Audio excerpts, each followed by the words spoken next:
Γεια σας κυρίες και κύριοι, σήμερα θα κάνουμε μια τηλεφωνική φάρσα.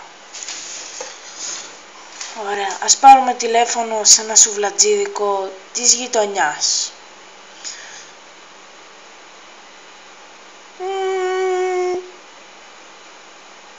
Λοιπόν, περνώ, μισό λεπτό να πάρω τον αριθμό, πάμε.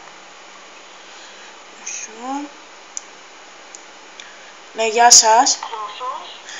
Μια παραγγελία. Ναι. Ακούω.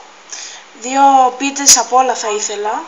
Οι πιτούλες λεπτές ή χοντρές? Χοντρές. Ωραία. Τίποτα άλλο? Μια κοκακόλα. Ωραία. Ναι. Και ένα νερό. Μισό λεπτό. Ωραία.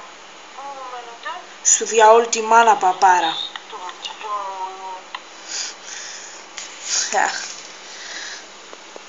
Κάναμε την απόψινή μας φάρσα. Γεια σας κυρίες και κύριοι. Θα τα πούμε σε ένα άλλο επεισόδιο.